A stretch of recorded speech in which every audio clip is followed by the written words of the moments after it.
face-to-face talks between the US and Russia on Ukraine have ended. It was the first such meeting between the two sides in 3 years. US and Russian diplomats met in Riyadh without European leaders. They also agreed to re-establish embassy staffing. Kyiv wasn't invited either, and Ukraine's president is postponing his planned trip to Saudi Arabia. Although Volodymyr Zelensky did not have a seat at those talks, he did go to Ankara for talks with Turkish President Recep Tayyip Erdogan. The two leaders discussed bilateral ties as well as the future of Ukraine.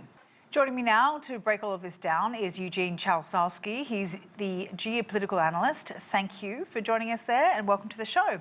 Firstly, what are your takeaways from Tuesday's meeting? Is the war any closer to coming to an end?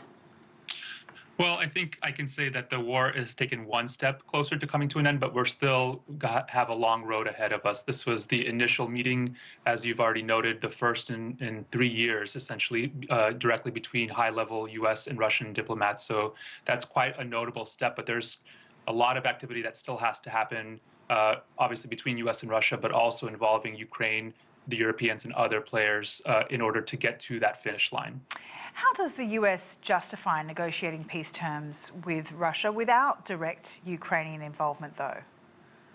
Well, we've seen various officials from the US which have highlighted that, alongside these direct talks between the US and Russia, there are constant negotiations and constant consultations happening between the U.S. and Ukraine as well. So we know that when Trump had his phone call with Vladimir Putin last week, that was quickly followed up with a call with Zelensky. There's different officials that are actively either traveling to or receiving Ukrainian diplomats from the U.S. side. So yes, while Ukraine is not in the room at this point, I think before a deal is struck, they will certainly be important players and part of that agreement. Ukraine has said it's surprised it wasn't invited to the meeting. The EU hasn't been invited either. What can EU countries do, assuming that there needs to be a consensus between all those countries?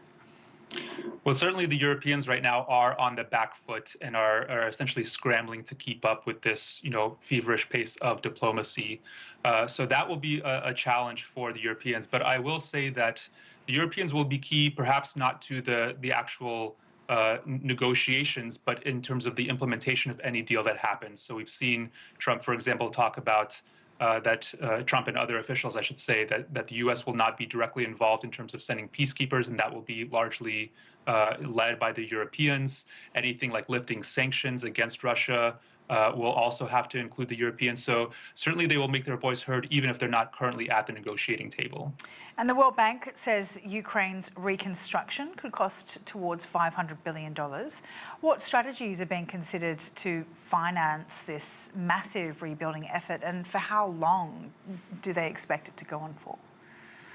Right. Well, the reconstruction will obviously depend on when and how the war will end, because we're still in an active military phase. I think it's worth mentioning here that, military activity is happening even as these negotiations are happening. This is likely going to be a role where the Europeans, like I've already mentioned, will play a very important role given, their geographic proximity to Ukraine, but also that they are going to be essentially, as the U.S. and U.S. officials have said, kind of taking a leadership role in terms of not only providing security for Ukraine, but also in terms of financial support, economic support, things of that nature. I think the U.S. will absolutely continue to play a role, but the Europeans will really be the ones driving that. So we'll have to see exactly how these negotiations, go on, when and how that agreement is reached, and I'm sure it will be quite a long process of reconstruction. What about international sanctions? Will they play a role in the current negotiations, and how might they impact not just Russia, but the global economy? Right. Well, we've already seen the U.S., float sanctions as a key part of the negotiations with Russia. And I think it's worth noting here that it's been offered essentially as a carrot and stick approach, meaning that the U.S. has said that if Russia is cooperative and comes to terms on a peace agreement, that U.S. sanctions could be eased. But if they're not, and if there's any sort of backtracking or reversal, those sanctions could be tightened further still. So this is clearly one element that Russia is looking for some relief, although the sanctions have not prevented it from continuing its military operations in Ukraine. So I think it is definitely an important point in the negotiations, but it is one of many that are currently being hammered out. Trump has demanded half of Ukraine's revenues from natural resources, ports and infrastructure as reparations for the billions of dollars the US contributed to Kyiv's war effort. Can you break down for us how this works and if it's even possible for Trump to do that? Well, that's certainly been floated out, rhetorically at this stage. I think it's also worth bringing up here in terms of, things like critical minerals. This is something that actually Zelensky himself brought up even prior to Trump's election, in terms of floating out his own kind of terms for a peace agreement and, using that as a carrot, as it were, in order to, get U.S. security support and security guarantees. Now, what Trump has floated out is that this would be basically Trump and other officials that, the access to these types of critical minerals would basically be, for the security that's already been provided, which, Zelensky has made pretty clear that that's not something that Ukraine is prepared to agree to. What they're really looking for is security guarantees, ideally from Ukraine's perspective in the form of NATO support. That does not appear to be happening anytime soon, but some kind of U.S. direct involvement in terms of security guarantees.